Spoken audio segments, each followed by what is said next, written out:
So today we're going to talk about Action Park, which is probably the most dangerous theme park in American history. So Action Park is and was, we'll get to that, an amusement park located in Vernon, New Jersey in the United States of America on the grounds of a ski resort called Mountain Creek. And by the 80s, it had grown into a major destination with 75 rides, including 35 motorized self-controlled rides and 40 water rides.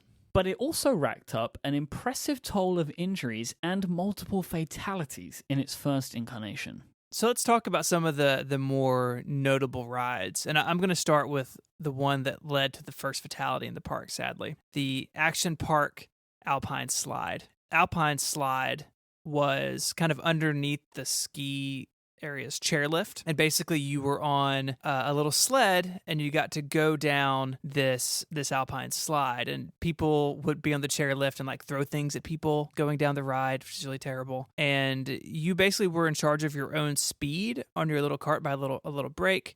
And so sometimes people would basically overbrake and like come to a stop too quickly and crash. The fatality in 1980, someone suffered a head injury. They slid off the track and then fell down a large embankment. And between 1984 and 1985, so just 1 year, Mike, 1 year, 14 fractures and 26 head injuries occurred by visitors of the Alpine Slide. In the Wikipedia article, they have a lot of quotes from a guy called Tom Fergus, who was a former park employee. I think I read something like he said that the speed of this ride with that little stick that adjusted the braking was basically incredibly slow or deathly fast. Yeah. And that was kind of what led to the fact that so many people got hurt on Alpine Slide. And it was one of their key attractions for a long time. And they ended up like putting up a bunch of signs and stuff which would try and like let people know how dangerous it was, but people still rode it. This is one of the really interesting things about Action Park, is that people continued to go there even though people were getting hurt all the time. And like it was made abundantly clear that people would get hurt on Alpine Slide. They had signs, but people still rode the ride. Yeah, well, to be fair, they put hay bales in the curves of the that's fine. track. So if you jump the track, it would cushion your blow. I mean, I get it, especially with the Alpine Slide. Like you look at pictures of it, like that's something I would totally could do. I love go-karts. I love like driving fast. Like I like that sort of attraction. And I think it's one of those things where like the temptation of fun like tells your brain, oh no, the danger's not real. It won't happen to me. But according to 1984 to 1985 stats, it very well could be you.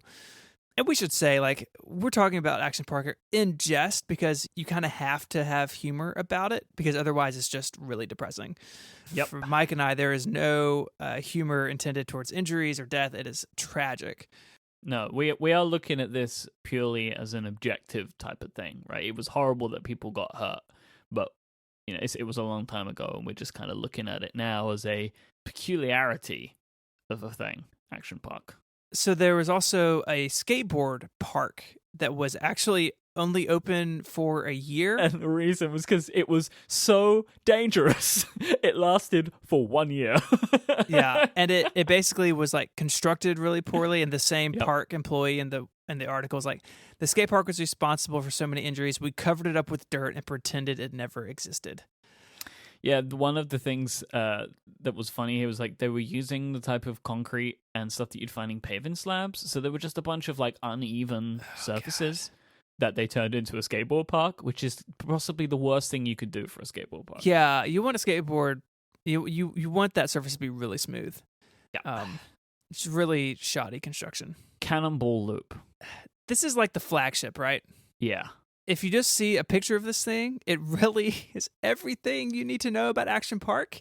They're like all the hard work of thinking through things and the engineering that went into this Cannonball Loop really, I think, sums up the whole experience for people. So the Cannonball Loop was a water slide, which was enclosed, so it was like a tube that you went through, that had a vertical loop in it.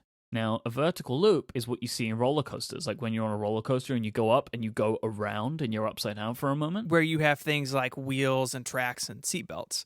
Yeah, but this is a water slide where kind of the laws of physics, I think, would work against you in this scenario. Because imagine going down the water slide, right? And you're in water, right? That's how it works. Like the water is below you and that's how you slide around.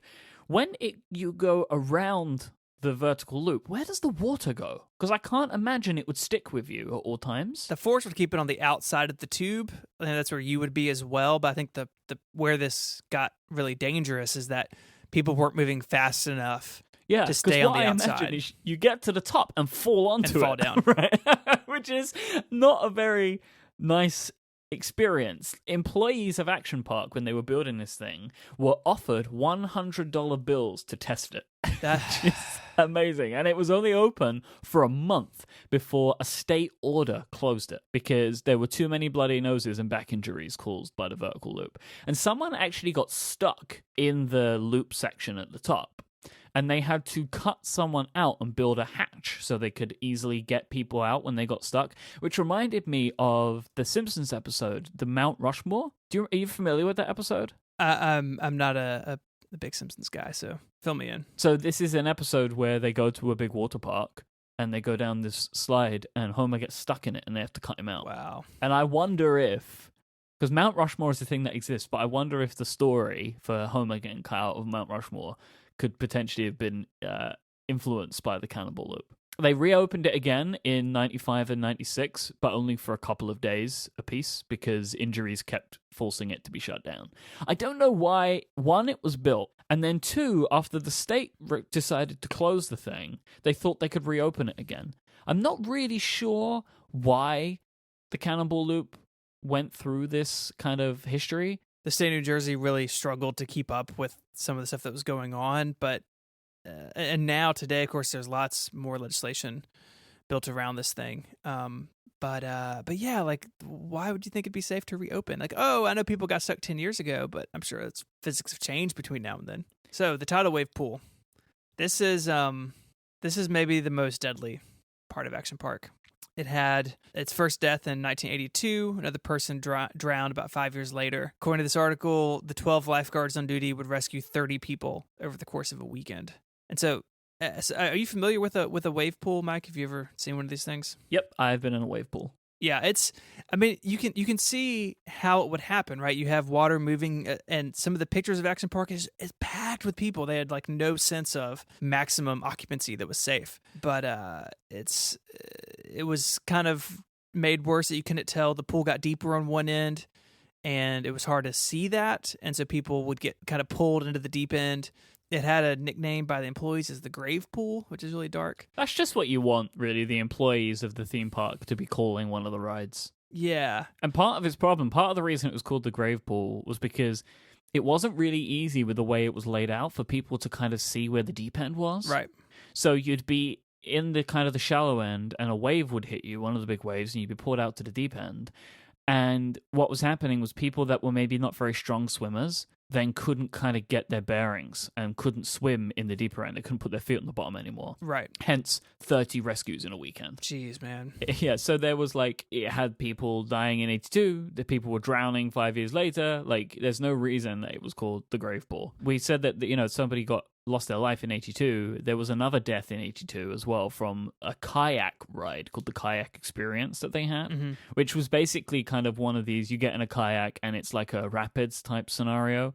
And you can kind of imagine how a wild water ride in kayaks could go wrong because kayaks flip all the time. Yeah, it's not designed for that sort of activity. So that was where they lost another life in 82. God.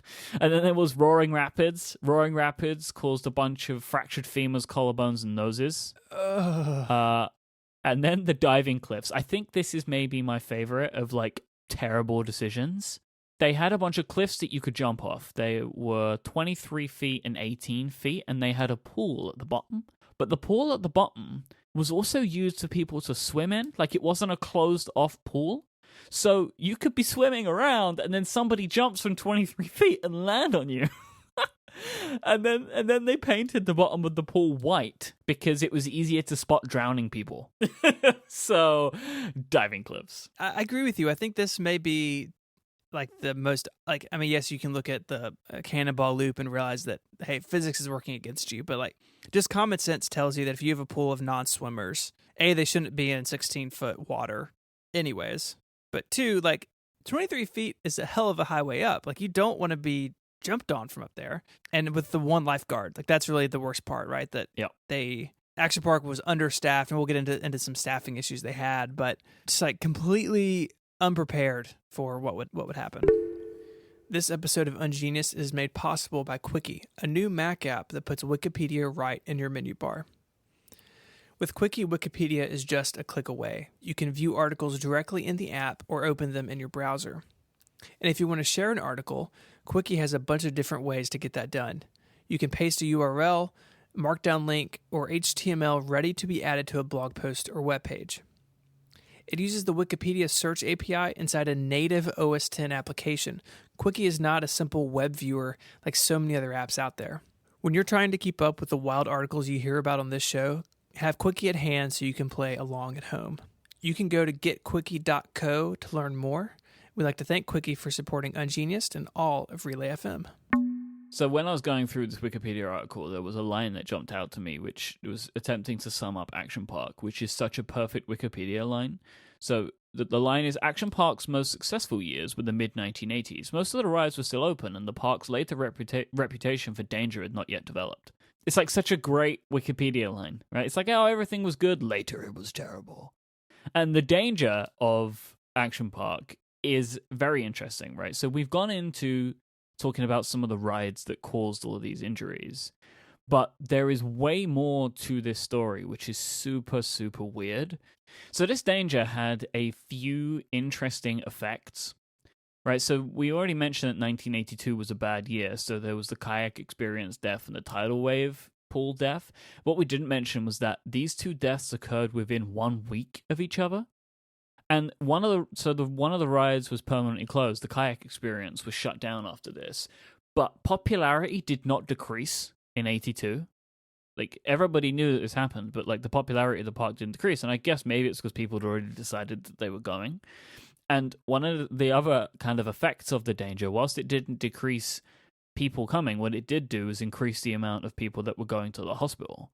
And because of it, the nearby town of Vernon bought extra ambulances to deal with the 5 to 10 accidents a day generated in the park's busy season. And you can imagine, if they're open 10 or 12 hours a day, 5 or 10 accidents is like one every hour or two. I mean, it's an astonishing rate of injury. Yeah, but looking at the rides that we've gone through, it's hardly surprising. No. There's like 6 or 7 open rides at a time that were causing severe injuries to people.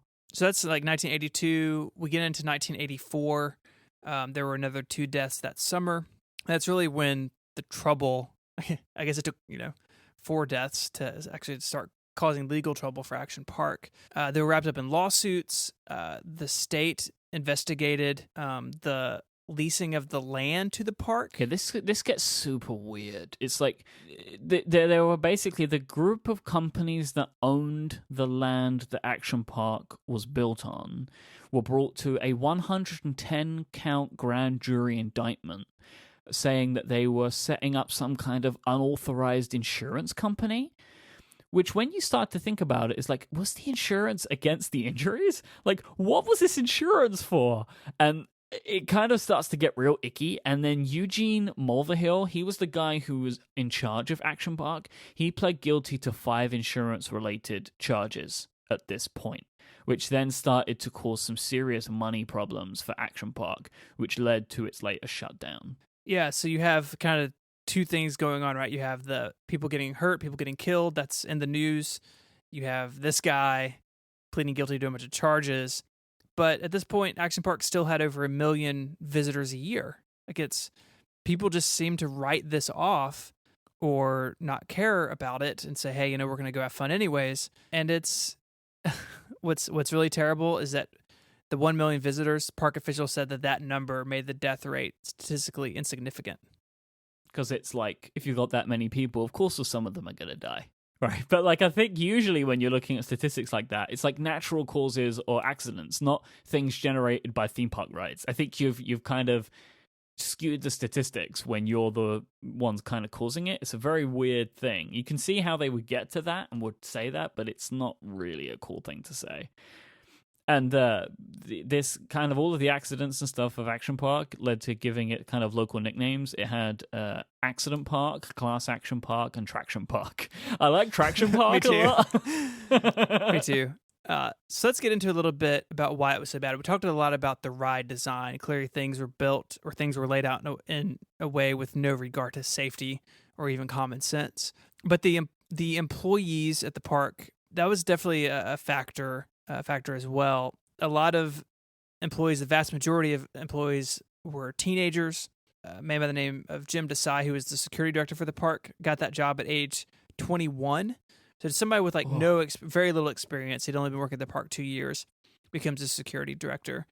These employees were underaged, undertrained, and often under the influence of alcohol, because alcohol was basically sold at kiosks just prevalent all over the park. And when you start to think about inebriated staff and inebriated patrons, it's not really a surprise that people were getting hurt so much. And it maybe makes you think that, should alcohol be served at a place like this? That's one question. But question number 2 is, why were you allowing your staff to be drunk? Like, shouldn't you have done more about that? Doctors who were treating the injured often reported that many of them were intoxicated. I mean, I'm sure not everybody who went to Action Park, was drinking, but clearly a subset of people were.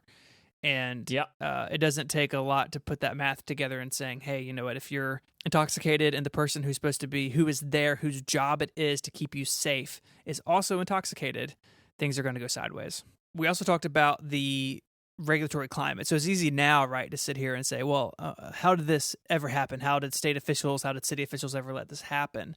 Despite many citations for safety violations that were issued to the park, it really took an investigation by the New Jersey Herald, a daily newspaper in the area, to really get into the bottom of that. And it was actually turned out that the park was only fined one time from 1979 to 1986, and that other amusement parks in the state that had safety issues were always fined for the first offense, and Action Park wasn't. And so some sort of, maybe, the paper raised the question, is there some sort of special relationship between the ownership of Action Park and the state? And it kind of got even worse. Like after that drowning in the tidal wave pool in 1987, the state renamed the attraction, calling it a pool instead of a ride. And that basically meant the company could just keep the water clean and make sure there were lifeguards, that none of the regulations about rides were in play there. So bad. Yeah, so clearly, my impression is, from reading all this stuff, is that you can't help but think that money was changing hands, or someone was doing somebody favors, right? That the state was kind of looking the other way and letting Action Park just bring in piles of cash from its 1 million visitors a year. But I don't know, but I get that sense, that's just my feeling of you read this stuff and it's like, how in the world, why did no one say anything? And what this eventually resulted in was Action Park losing. Well, the owners of Action Park kind of lost it. So the Mulvihill family lost Action Park, right? In, what was it, 96? Yes. 97? Yep. And it was bought up by the mountain. They were bought up by the ski resort, right? That it was sitting on a part of, and became a place called Mountain Creek. And this didn't really do a lot. The recession kind of hit Mountain Creek pretty badly, and they couldn't really turn it into a great park of any kind. They basically revamped the water park, but at this point, I'm sure that people were kind of a bit hesitant of going to Action Park. Yeah. Right? You would think so. And, the state did a bunch of stuff too in this time. They started putting in bilingual signs about what the ride entails, things about water depth, which now you go into any public pool or semi-public pool, there are signs everywhere, right? None of that stuff existed at Action Park until it reopened as Mountain Creek. And so, this stuff is going in, safety rules are being enforced, but the Canadian owners of Mountain Creek could only hold on to it, for a little while. In 2010, the Mountain Creek Ski Area and Water Park was sold to a group led by our old friend, Eugene Mulvihill. He's back. I missed him. I missed that guy. He is, of course, the former owner of the Great American Recreation Company that owned Action Park in its heyday. And under this new ownership, the park has reopened as of 2014, and they have changed the name back to Action Park. I think one thing that is so interesting to me that has to be addressed is that Action Park, like, fundamentally is a bad name, right? Like, it's just not a good name. Like, the Park of Action. I don't think it's very good. Well, it's confusing because it's mostly a water park, especially now. But you don't have to worry too much because they've actually are changing the name again. So when they reopened 2014, they used the Action Park name, which I would have thought, and this is just me, I would have thought is off the table because it is synonymous with people being hurt. And this Wikipedia article outlining it all. Yeah, like as you said, like if you search for Action Park, you find lots of really bad stuff, right? You just don't want to see when you're getting ready to go on a trip. Right. They're putting it aside, and they're going for the 2016 season and moving forward, Mountain Creek Water Park. That is a much nicer and more inviting name than Action Park, I think. It sounds more calming, which I hope, even though there are still some crazy rides there, that it kind of tries to reflect a new approach for this water park. There's this quote in this news article about it from the president of the resort by saying, we like the old name, but it represents a time in history, and this is an exact quote, when life was different, a little more liberated and free. When there was a lot less legislation holding us back. When those guys would let us go crazy with our loop-de-loops. And they have a whole massive safety page now, though, which they didn't have back in the 80s. There was no safety website in the 80s. That's the problem. That's the problem. I mean, I think the name change is good. ActionPark.com, at least for now, still resolves. But they're going to change names, and I think it's probably for the better. Hopefully they will be a little more sane this time around in their ownership. But I guess time will tell. Now, you would think that given all of this, all of Eugene's history with all of the danger of Action Park, the current climate of safety, that you would maybe just make some safe rides, polish it up, and try and cash in on the nostalgia, right? That maybe some people have for Action Park. But no, he's going back to his roots, baby. In the summer of 2014, the Zero G opened. Located on the tower for the H2O No water slide, the Zero G is a double looping slide featuring 2 inclined loops. Yeah, so the Zero G, it doesn't have vertical loops like the old Cannonball ride did. These are just sort of inclined. And so you kind of go up a bank and then come back down. So you're not going completely upside down, but you still look at pictures of it, and I'm not sure that I would do it. Also, H2O No Water Slide is maybe my favorite name of any of these rides. Like, this makes me smile. It is a good name. H2O No! But H2O No, it's capitalizing on the danger, right? Like, they're trying to scare you. But it gets worse. Currently in development for Action Park by a Vancouver-based company called Sky Turtle Technologies is a ride they are calling Sky Caliber, which is a vertically looping water slide. They're doing another one. Oh. But this time, unlike the original Cannonball Loop, riders will ride in a bullet-shaped aluminium cage, which some people have referred to as coffin-shaped in some articles, which if they are doing that, like, I don't even want to get into the problems there. The ride features a considerably taller and steeper approach than Cannonball Loop did, and it's kind of teardrop shaped. And the current indications are that the slide will actually be called Cannonball Loop, like that they're going to go back to it. Eugene is not very good at marketing. No. Well, or he just likes to market danger. That's, he's in the danger business. I mean, hopefully Cannonball Loop 2, which is slated to open later this year. With a lot of stuff with Action Park, it's hard to tell when things will actually open, but it is supposed to be opening relatively soon. I guess we should go for the first Ungenius field trip. The meetup? Yeah. I mean, I don't want to really hurt anybody, so I don't want to get in it. Do you enjoy theme parks? Are you a theme park person? Not really. I mean, I don't really like roller coasters. Aren't really my thing, and so no, it's not something that I'm afraid of or that I particularly hate. But it's just not really my favorite thing. Yeah, I do like them. I didn't as a kid, but as I've grown up, I enjoy them more and more. Like I've been on a couple that I've really enjoyed that are kind of a bit crazy. And one of them is the New York roller coaster in Las Vegas, which is the roller coaster on top of the hotel. Yeah, I've seen pictures of that thing. It seems, it doesn't seem like it's in the same line of Action Park, but it definitely seems like something you look at and be like, is that something I really want to do? Like, I don't know. Not my thing. And another one that I've been on, there's a theme park here called Thorpe Park. And they have a bunch of interesting rides. One of them goes from 0 to 80 in under 2 seconds. Wow. And there's another new one that they have called the Swarm, which the way that it sets you up is like you're kind of laying down, right? So you're like being suspended. So you're like kind of flat in the air. So it's like you're flying is kind of the idea. And it flies you through holes in things. Oh, wow. So you go through like holes in billboards. It is a very interesting experience. This theme park is currently working on a ride with a popular kind of hypnotist and trickster in the UK called Darren Brown.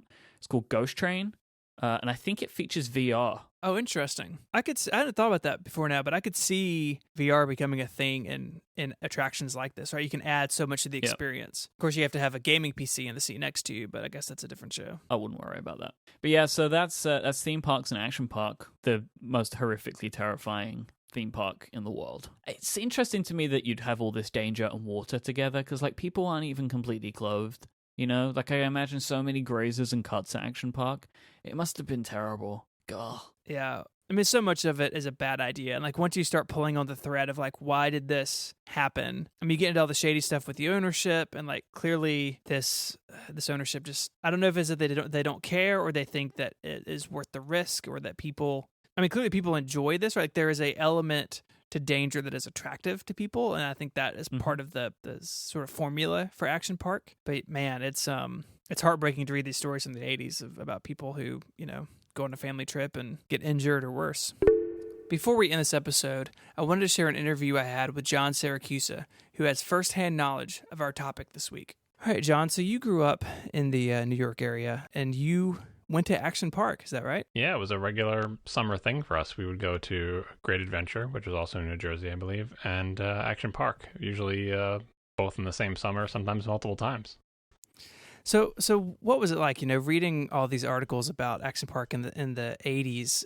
It seems terrifying. Did you have any sense of that danger, or that anything was unusual about it? It didn't seem scary at all. It seemed exciting. Like Great Adventure was fun too. It was like just a roller coaster. It's a Six Flags park, just a bunch of roller coasters and stuff. And that was more scary because I was always a little bit afraid of the roller coasters where you went upside down for whatever reason.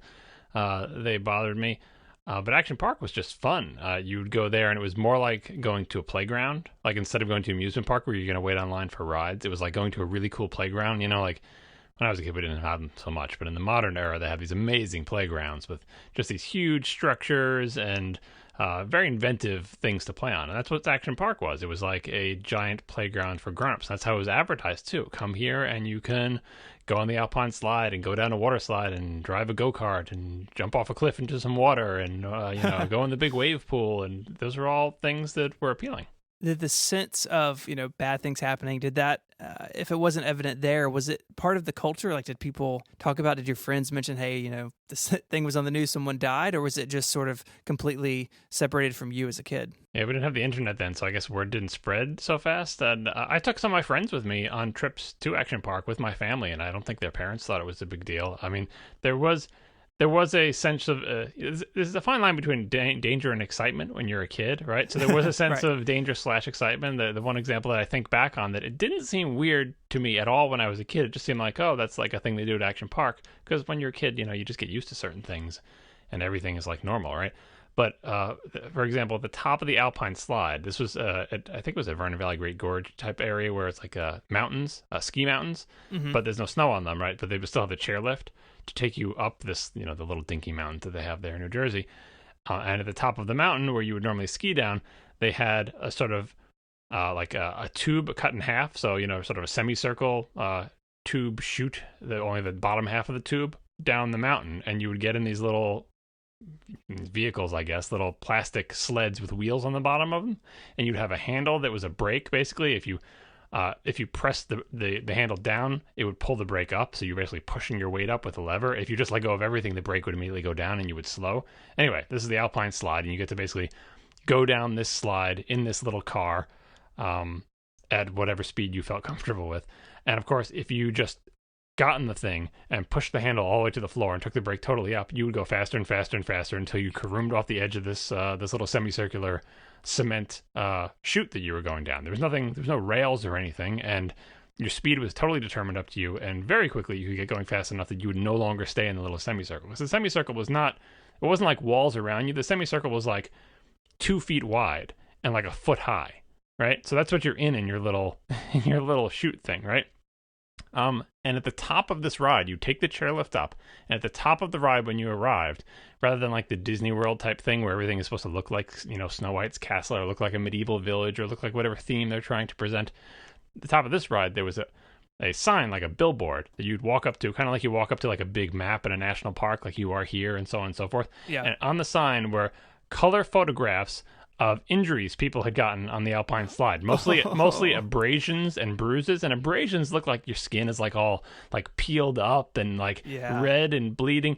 This is what's greeted you at the top of the ride to basically say, don't just push the handle all the way down, Mr. Macho, because you will fly off the slide and scrape the skin off your body. And here are pictures of all these people who did this. And again, as a kid, you're like, wow, that's cool. Like, this ride is, this is a super cool ride, And as a kid, I was too wimpy to go flying off the slide and never off the edges, and I never did. But can you imagine a modern theme park putting grisly images of injury that happen on the ride you're about to go on? Like, not joking, like, oh, this is a dangerous pirate ride. No, like, seriously, people actually get injured. You will be hurt. Yeah, I'm looking at a picture of it. I just sent it to you, and it is not something I can imagine today. I've got young kids, and I can't imagine this being something that we come across now as a family in the 21st century, but I guess times were different. For kids, it was kind of safe because it took a lot of strength to push the brake all the way down, because you were essentially lifting your own body up off the ground onto the little wheels. You were pressing the wheels down. So little kids, it was hard for them to get there enough weight to sort of lift their own weight up with the lever. And you can see in the picture, around the curves, the wall went up higher on the side that you would go up on, but those little things didn't help. You could go flying straight off of those, first of all. And second of all, they didn't last for long enough. You could just go up that and down that, then right off the other side. And in fact, there was a death in 1980, and it was a 19-year-old park employee, kind of going into your idea that it kind of takes a grown-up or a teenager to have the force to go full speed. What about the water rides? That's something that, looking at this, that's really where a lot of the danger was, and unfortunately where a lot of the fatalities happened. I mean, you look at these pictures and it's like you're jumping off a cliff, like into water where people are swimming below you. Was that something that was? I mean, I don't even have a water park where I live. Like, it's just not a thing. Like, was this in line with other places? No, it was very different because they were mostly. I mean, you can see a lot of this in the Wikipedia article about it. It was mostly like I said, like a playground. If you go to a playground, you don't get in a line to go on the slide. There's no attendant on the slide. You just go up the slide and you go down, right? And is there anything stopping you going down the slide when a kid is crawling up the slide? No, other than like your own good sense, right? Now, scale the slide up to something the size of the side of the mountain. They had water slides, which were my most fun thing. You'd get these like foam rubber mats, and the water slide is just a big plastic, semicircular tube with water being poured down it, and you just get on this little foam rubber mat, however you want to get on it. I usually went head first. You just grab the front edge of the thing and just flop with your body on it, and you go down the water slide. And as you go up, you walk up these long cement stairs or wooden stairs to get to the top of where the water slide is. There's an attendant up there kind of pretending to go, okay, now your turn, okay, now your turn. But other than that, down the slide, it's a free-for-all. There's no one there to help you or save you. If you get scared and stop at the top of a hill or don't get going fast enough or someone is coming behind you really fast, it's entirely a free-for-all, just like the regular slide, only it's huge. And there's water, and you end up in a big pool of water, and I hope you can swim when you get there, because you probably won't be able to touch the bottom.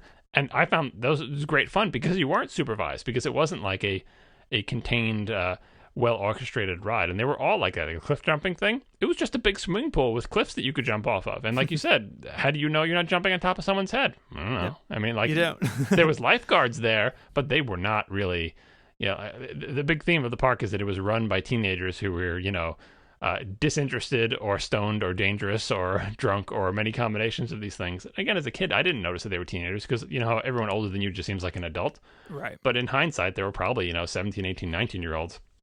who didn't care if anyone lived or died. I mean, they had lifeguards, like the wave pool. That's one of the places where I felt the most danger, mostly because big waves are kind of scary. I mean, I was used to it from going to the ocean all summer and everything, but this seemed somehow worse than the ocean because it was like man-made and artificial, and you would be like pinned against a wall with a bunch of other people, and there was nowhere to go, unlike the ocean or whatever. But yeah, they had lifeguards there, and they were constantly stopping the waves and fishing people out, and you just always assumed, like, I remember thinking as a kid, like, it was scary and dangerous when they pulled somebody out, but you never thought it would be you, right? Or if it was you, like, you're like, I don't know, I'll just manage my own danger. You just felt self-sufficient. But everything there was just, and even just the places where you climb on ropes and cargo nets and simple things like that. There was nobody in those areas, and those were huge things with giant falls onto, like, oh, we'll put wood chips down and you'll be fine. No, you won't. You'll break your neck and be paralyzed. So, I wouldn't let my kids run around this place unattended, but my parents did. And I loved it. Yeah, the staffing thing is something that comes up in the Wikipedia article, then other things I've read too, that it was just like high school students, and there was very little adult supervision of the staff, and so that sort of just boiled down. Like the security director at one point, it's like a 21-year-old kid, and everyone was drinking booze, and like it just, like you said, it's just a big playground with no adults to be found, I guess, except parents who thought it was okay. Yeah, and it was fun for them too. Like, they had things for that age group. If you were 18 years old, riding around on a go-kart or shooting, like, some little pneumatic guns that shoot tennis balls at things while other people drive around in little go-kart tanks, like, that's fun. One of the things they had was I don't know if you remember this craze. I don't know if it's still around. I haven't seen it, but in the 80s, one of the big fun things you could do, and they would show on TV and everything, was have a giant upward-facing fan in a room, and then you wear the big parachute-y kind of billowy clothes, and you go over the fan and spread your arms and legs out, and the fan lets you basically hover in midair. It's really hard to do. But anyway, of course, they had one of these at Action Park, and it was a little bit anticlimactic because you would see all the people get suited up and go on the fan. It's not easy to do. Like, they show them on TV, like, oh, look, I'm doing it. No. Most people get in there, and there's attendants there trying to help them, like, all right, balance over the top of the fan, and they go, and they blow off to the side and smack into the mat and fall down, and they keep doing it. Like, no one ever actually hovered. A lot of people would try to hover, and that was fun to watch while you waited in line for other rides.